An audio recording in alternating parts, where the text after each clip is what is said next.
Okay, YouTube, so I found the lone Alacati melon. I had a few of them. I had a few cantaloupes, honestly, and an animal came by and just ravaged my garden. It obviously tried to open this melon up, and the melon wasn't having it, so this one thankfully didn't take too much damage, but it must be fresh damage because it hasn't started to oxidize or anything in there. It smells good, honestly. It's just it has that little thing on there, so I'm gonna cut that off. I don't know what kind of animal it was, but it's disappointing that I have something just running around in my field and just attacking all my fruits. But this is a nice size Alacati melon. I'm happy about this one. I had some damage on my crane melon. Show y'all that. So that's a real nice size Alacati. The vine died out, so the ones that I did harvest before their vines died out, they had a low bricks on them. They had a low sugar, so I believe you should probably just let the vine for this variety die out and then harvest it. It's supposed to be a good keeper too, so you don't have to worry about it going bad in the field if there's not any sunlight shining on it. As long as there's no sunlight shining on it. So this is the Delise de la Table. I was very looking forward to this melon, and just got eaten. So it had to be out here for at least 4 days or so. I haven't been out here in a week. I had 2 Delise de la Tables. I'm assuming the other one must have got eaten whole, and then it tried to eat that one and it couldn't finish it off.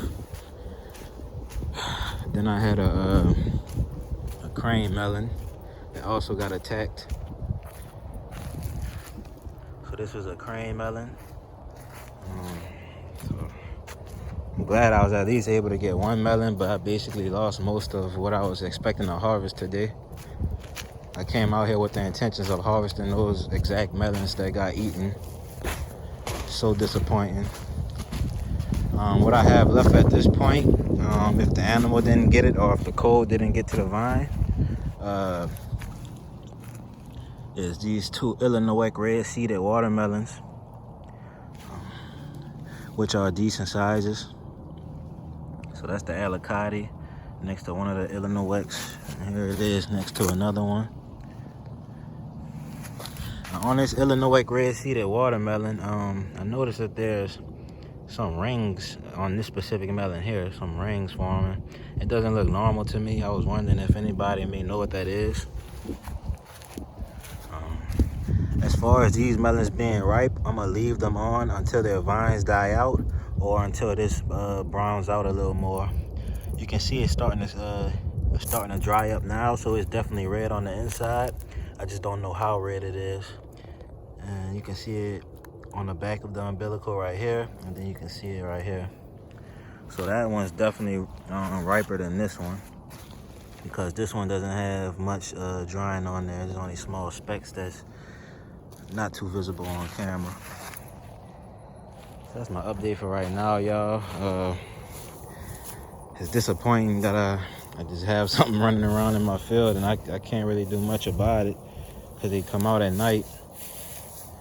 But I was able to get this Alacati, so hey. Oh, let me show y'all. I have a squash variety that's starting to flower. It's called Cisco Squash.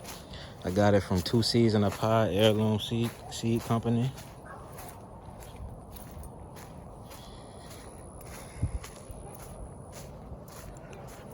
Ooh, I lost a lot of produce to animals this year. That's so disappointing. And they were aromatic too. That's what drew the animal over here, because of the smell of the melons. So this is Cisco Squash. It's literally just starting to flower. Now I don't have any other squash varieties out here growing, so I don't have to hand pollinate this one, thankfully. But I will have to protect it from future frost, since we're in the middle of November. And I mean, this vine is gonna get wiped out pretty soon, let's just be honest. and I need it to survive for at least a month to a month and a half, so I can get a ripe fruit from it, or at least a fruit that has ripe seeds. So you can see more female blooms coming about. This one probably opened up yesterday. You can see more male blooms, unopened shoots. Here's a open one. So that's Cisco. I'm looking forward to this variety, and I'm looking forward to harvesting from this variety and harvesting from my Illiniwek. Let's see.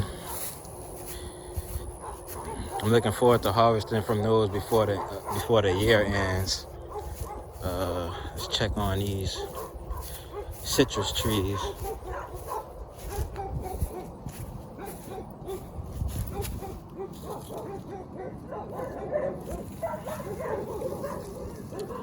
So there's a spider on there. So as you can see, I have plenty of fruit, and obviously somebody's been stealing fruit from my trees. Because when you pull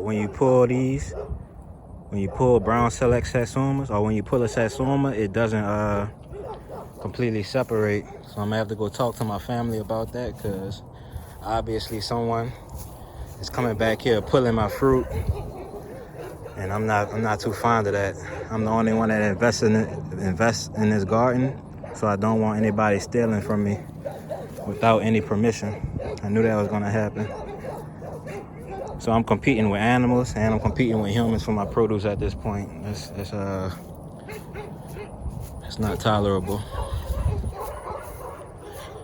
So that was brown select Satsuma, and over here I have my Ponkan Mandarin.